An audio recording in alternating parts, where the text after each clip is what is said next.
I felt so lucky to be in a great community like this. I have hope for the world, knowing that we have these incredible heroes amongst us.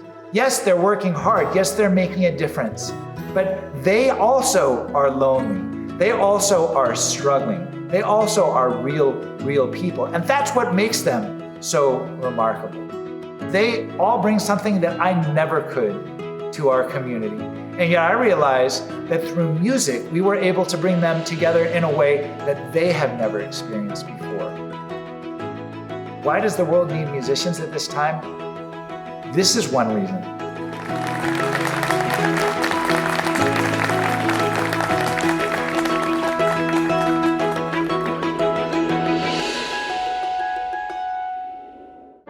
When COVID struck our community, it was a very strange moment for all of us. But those of us who are musicians, there's a question of what use does the world have for us? First of all, almost all concert venues across everywhere closed down. The hardest thing, I think, for me and the entire staff with the pandemic was overcoming decades of the show must go on mentality. The mindset had to shift. We can't give you a vaccination. We can't keep you from getting this virus. So why does the world need musicians? There has to be something positive that comes out of it. We need to do something spectacular this next year. We decided as a faculty and with our student leaders over the summer that what we wanted to do during the COVID crisis was to make sure that we use music as a catalyst to reunite a community that has been isolated by the pandemic, but also to amplify the voices of individuals whose voices are not as heard in our society. We knew we wanted to celebrate heroes, and we ultimately figured out 10 professions to highlight. These were folks that suddenly found themselves on the front lines of an international pandemic, yet despite personal risk and often little recognition, they kept showing up, and they are the ones who kept our communities from falling off a cliff. My name's Tim Glenn, delivery sales rep for XPO Logistics. Dr. Brenna Brooker, emergency medicine doctor at Lexington Medical Center. I'm Michaela Pilar Brown. I'm the interim executive director of the 701 Center for Contemporary Art. Denise Chi, program coordinator for NAMI, South Carolina. Hi, I'm Greg Paget, team member at Small Sugar and Il Focolare. Caitlin Dia, community manager here in the Lowe's Foods of Columbia. Edward Langford, I'm an environmental tech at Still Hopes. Lisa Rayner, and I'm the music teacher here at Pontiac Elementary School. Andrew Fowler, and I'm a senior paramedic with Richmond County EMS. Maria Helena Tupas, I'm the nurse manager for Prisma Health. Diversity does not happen by accident. The idea that if you open it up, then somehow magically just the right combination of people will fall into place. It is also like putting together a puzzle. We were working with the partners to figure out the person that they might identify who is spectacular, who really stepped up during this period, and also brings other interesting elements into our mosaic. We began with hero interviews, seeking to learn about their work and life, challenges faced, moments of triumph, and thoughts on the future.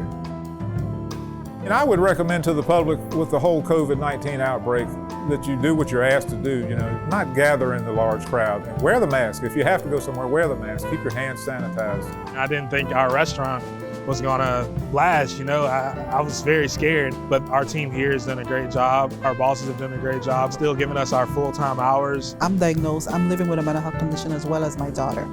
When COVID hit, our mental health kind of took a turn for the worse. I got infected with COVID. It made me truly understand what it feels like to become a patient with COVID, what families would feel, how the patient would feel. Once we identified the heroes, we paired each with a composer and a performing ensemble, student ensemble. We scheduled Zoom calls between the musicians and the heroes. So we had Zoom with our hero, Tim, a few weeks ago, and we mostly just wanted to get to know him. He is a trucker, and he's been that for a long time, but he also spends all of his winters being a Santa Claus.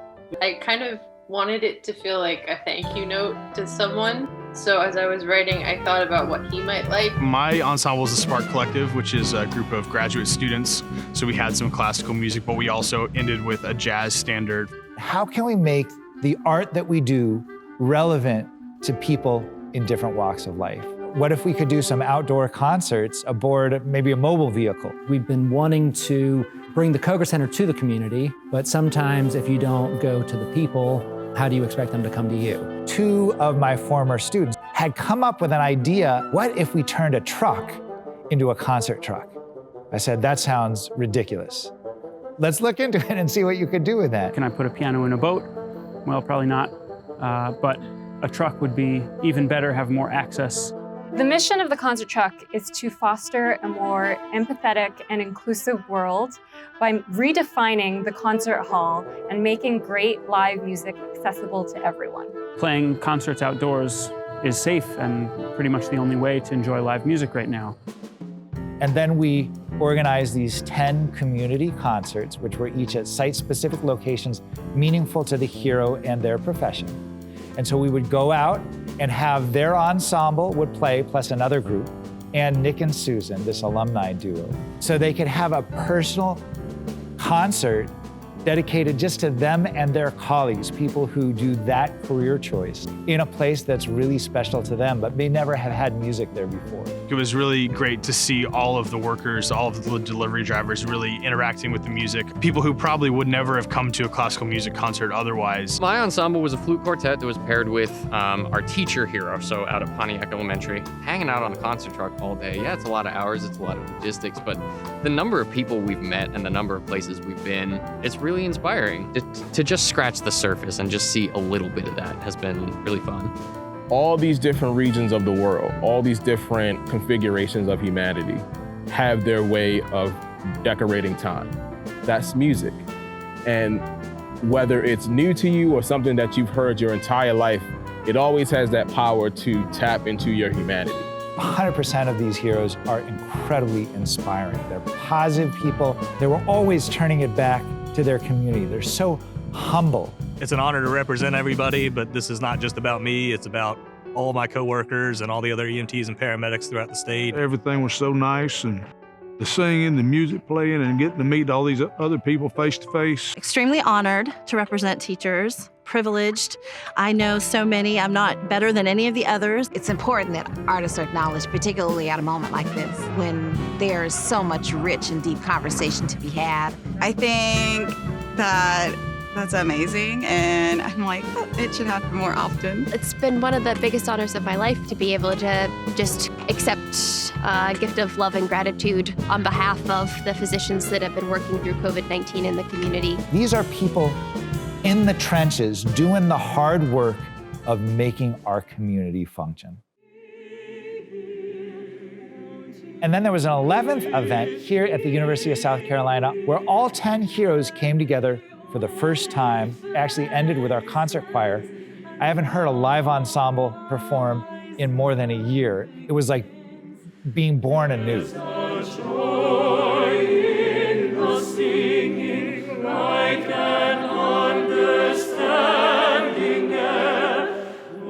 The president's office jumped right on board with it. It was sort of a who's who of the upper echelon of the university appeared for something that might have invited them to 50 things and no one's ever come to any of them. But this, everyone said yes. I think anytime the School of Music gets together, we can kind of showcase what we do, what the students do. That's always really exciting to me to be a part of.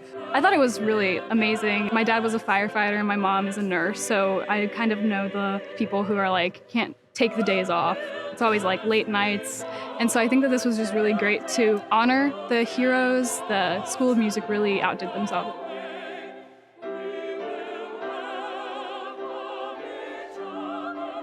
The final chapter of our project occurs tonight, a community conversation. When David and Taylor asked me to be a part of this, I couldn't say no, because I really think it's important for us to acknowledge the people that are helping to make our communities better. At a time when our world is so divided, it is incredibly valuable to host open, honest dialogue about what it means to be a member of our community.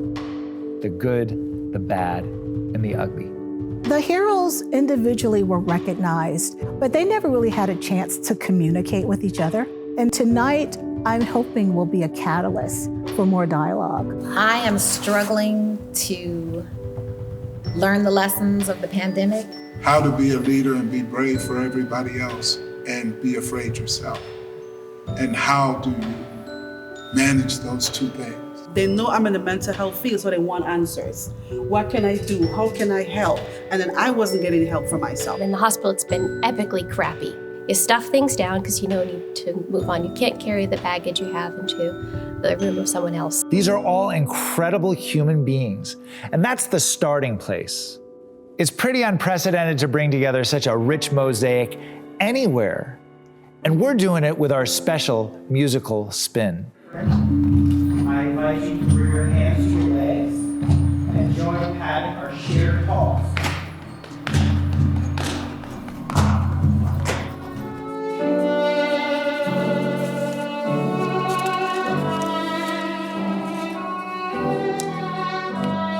I don't know if there's been a community conversation like this before anywhere. Be the change we want to see in the world, and change will come to you. Disproportionately, almost all of our events happen in concert halls, like the room where we are right now. This season, we've done almost 0 shows, certainly for an audience, in these spaces, and we've performed way more outside of the ivory tower. I hope that will be part of the legacy, not only of this project, but of this year. That every place can be a music space, every place can be a community space, every place can be an art space. One of the biggest things that we've taken out of this is that Columbia is awesome.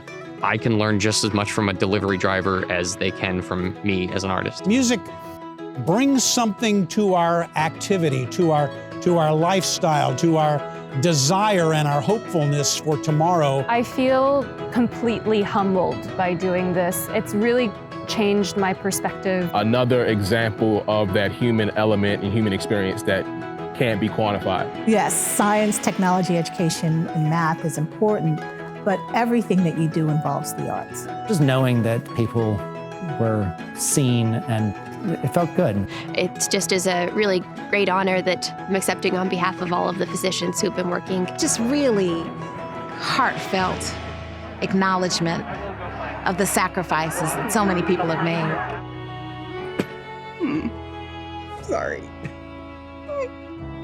I love all my coworkers. They're like my family. The grocery workers, the truck drivers, the small things that we don't usually think about on a daily basis that we definitely certainly do now, we're definitely a lot more thankful for than maybe we were before COVID. It is one of the highlights of my life, I can promise you that. We've got this.